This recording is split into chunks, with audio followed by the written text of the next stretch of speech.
Salut les filles d'Olympe, bienvenue dans les bulles de flow, ce défi un peu fou, vous concoctez 100 épisodes en 100 jours.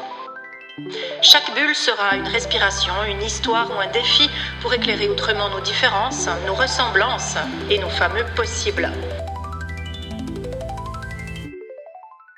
Je suis Florence Hugui, facilitatrice des impossibles, et je vous emmène avec moi dans mes bulles d'expériences, d'anecdotes, de dialogue avec vous aussi, bien sûr. Allez, on respire et on s'envole.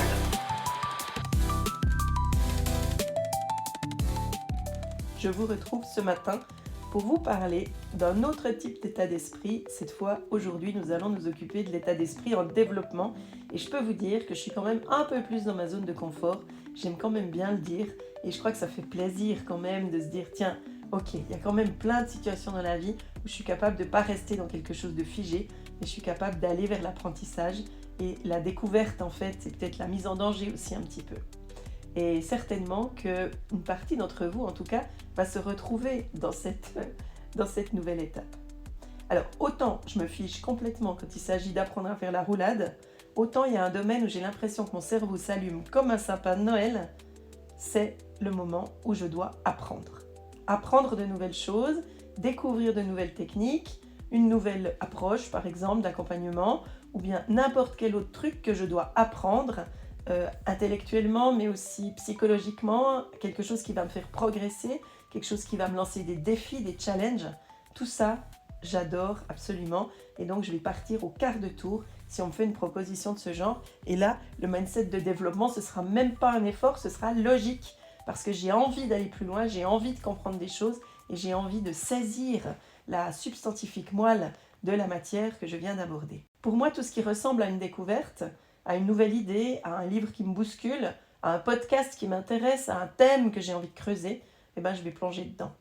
Et là, bizarrement, je ne me dis pas que je suis nulle quand je ne sais encore rien. Pas du tout. Je me dis, mais j'ai envie de savoir, j'ai envie de mieux comprendre, j'ai envie de trouver. Et si je jette un œil sur ma bibliothèque, je souris parce qu'il y a une collection entière de livres sur l'aromathérapie qui m'a passionnée pendant une période, sur les fleurs de Bach dont je vous ai parlé dans un autre épisode et qui m'a passionnée aussi. Et il y a plein de livres sur le sujet. J'ai énormément de livres sur le couple et sur la sexualité du couple parce que je me suis formée en coaching amoureux et au moment où je me suis formée dans cette discipline, j'ai plongé à fond dans tout ce qui avait été écrit sur la question et j'ai vraiment fait des recherches assez approfondies sur ces questions-là, sur les notions de rapport de force aussi dans la sexualité, mais aussi les questions de genre, comment elles peuvent s'inscrire et comment les dynamiques hommes-femmes ou les dynamiques de genre en général peuvent prendre leur place dans ce genre de choses. J'ai aussi une immense partie de bibliothèque qui est consacrée aux questions de coaching, parce que quand j'ai découvert ce type d'accompagnement, j'ai foncé dedans la tête la première et j'ai lu plein de trucs, j'ai découvert complètement la planète coaching. Je ne vous parle pas de ma bibliothèque de livres féministes, parce que j'en ai à ras-bord et j'en ai déjà jeté beaucoup, parce qu'il y a des choses que j'ai triées, des choses que je ne lirai plus, et j'en ai gardé quand même une grande série. Et puis j'ai aussi une grande part de ma bibliothèque qui est consacrée à des ouvrages autour des... Comment vous dire ça ? Autour des questions d'intelligence. Parce que la question du haut potentiel intellectuel, par exemple, m'a énormément intéressée. Alors vous le savez, parce que si vous écoutez mes podcasts, vous savez déjà que j'ai mis des plombs à aller faire un test pour savoir si j'étais concernée ou pas par la question. Mais bien avant d'aller faire un test, j'avais lu une multitude d'ouvrages sur la question, ce qui fait que tous ces livres, ils sont dans ma bibliothèque, ils sont là. Et je me souviens d'ailleurs qu'au moment où je suis allée faire le test, une de mes inquiétudes était, est-ce que je vais devoir jeter tout un rayonnage de ma bibliothèque ? Et d'ailleurs, dans tous les domaines que je viens d'aborder, j'ai retrouvé... Je peux aller les repiquer, je peux aller rechercher des choses dans ces livres et on rejoint cette idée merveilleuse de l'anti-bibliothèque, ces livres qui sont à disposition pour fabriquer notre propre savoir et qui vont tout le temps redevenir utiles à des moments différents de notre vie. Parfois, c'est au milieu de la nuit qu'on pense à un truc et on saute sur le livre qu'il nous faut. En tout cas, à moi, ça m'arrive assez régulièrement. Peut-être que je ne suis pas la seule ici à les savoir. Qu'est-ce que Carol Dweck appelle l'état d'esprit en développement ? C'est l'idée que nos capacités ne sont pas figées. C'est l'idée qu'on peut toujours progresser. C'est l'idée très claire que quand on se plante, quand on a un échec ou une situation compliquée, c'est pas terminé. C'est-à-dire que de cette situation compliquée, on va pouvoir apprendre et on va pouvoir aller plus loin et on va pouvoir faire des pas supplémentaires pour être capable de dépasser nos difficultés. Et on ne se sent jamais nul parce qu'on est dans un processus d'apprentissage, on est dans un processus de progression, d'élévation, d'évolution aussi. Et donc, la vision qu'on peut avoir de cet apprentissage, même s'il est fait de plein de moments d'échec ou de plein de moments où c'est pas aussi brillant qu'on aimerait que ce le soit, eh bien, c'est pas grave parce que ça fait partie. Et c'est là que le mot magique intervient, c'est le not yet de Carol Dweck, qui signifie donc pas encore. Au lieu de dire je ne sais pas faire ça, on dit je ne sais pas encore faire ça. Ça change tout. Je ne sais pas encore faire telle ou telle activité. Je ne sais pas encore cuisiner des plats compliqués. Je ne sais pas encore faire des mélanges d'huile essentielle pour fabriquer des potions pour moi, par exemple, ou pour mes proches. Je ne sais pas encore. Je vais apprendre. Je ne sais pas encore, mais ça vient. Et je vous parlais dans l'épisode précédent de l'optimalisme, qui est une notion qui a été mise au jour par Tal Ben-Shahar, qui est le seul professeur de bonheur de l'histoire et qui œuvre à Harvard aux États-Unis.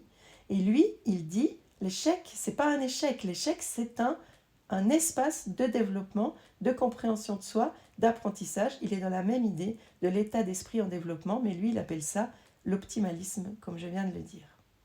Et donc tout ça, ça change tout, parce que les échecs, ils deviennent simplement des étapes, et en aucun cas une preuve d'incompétence.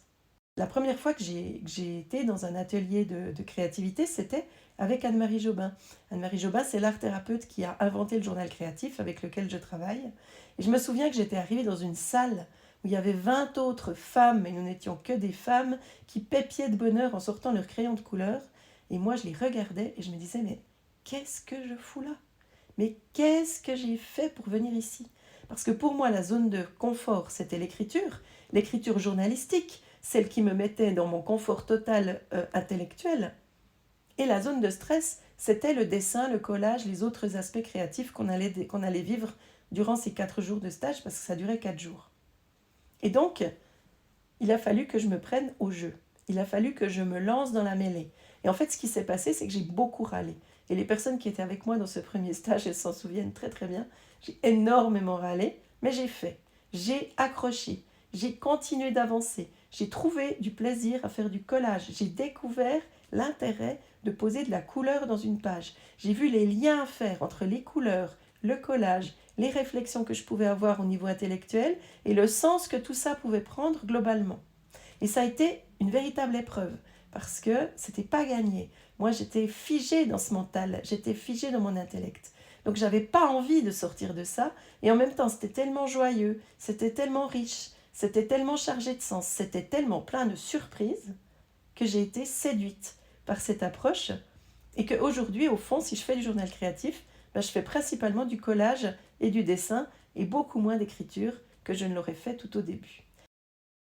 Et ça, c'est un exemple très concret de ce que l'état d'esprit en développement peut permettre, c'est le pas encore. Je ne sais pas encore faire ça, mais je suis capable d'aller à la rencontre de quelque chose de moi qui va connecter et qui va me permettre de pouvoir atteindre cette nouvelle compétence, par exemple.